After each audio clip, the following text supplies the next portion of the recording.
Mugambithani ya Grace Nzioka na turete Joseph Irungu wiyekena mno ya Jowie ni kung'erwa Jowie ndiritakiwatikana na IITIA kura MUBIASHARA Monica KIMANI mwakene wengirili 18 mututigie yoneritia kwana ko kumaniana ugambi bwa koti na kugara mudieni ndi mwari wa kedira kiona Kyoto. The traitor did not have an opportunity to think about the consequences of his action. It was intentional.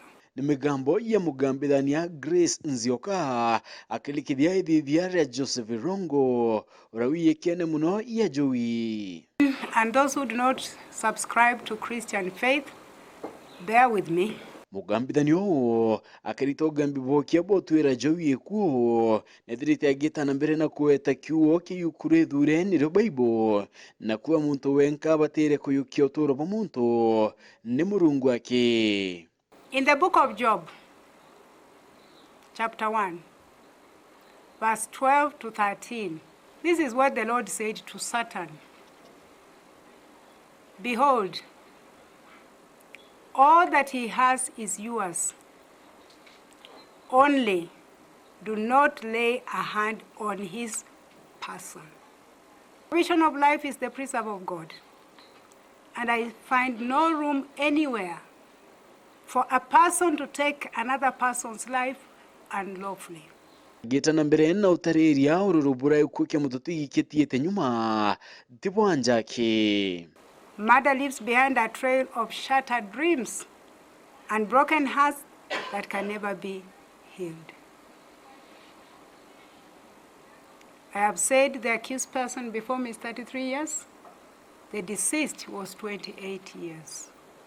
Oringi akiongela wa muragani no mwankethira kiukairu yetu ari kiwatho kenda Kyoto kioneka akiongela timu tutigia kiomba kwithira nindi akiona Kyoto ende kinya mwingi. The act of murder is a heinous crime that challenges the moral fabric of society and demands justice. And so it is not just a loss to the immediate family. Of course it is in the highest degree, but it's a loss to the society. Nare kurikia rwaria rumugambithani Nzioka ethira nende akirito gambi bokie na botibonge ende ni otwira muthuganirwa Jowie ekuo. The first accused person before this court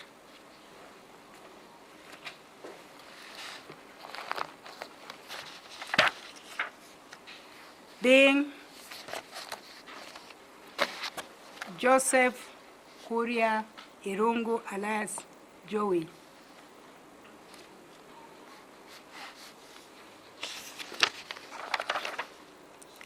Shall suffer death as provided for the offense of murder under section 204 of the Penal Code of Kenya.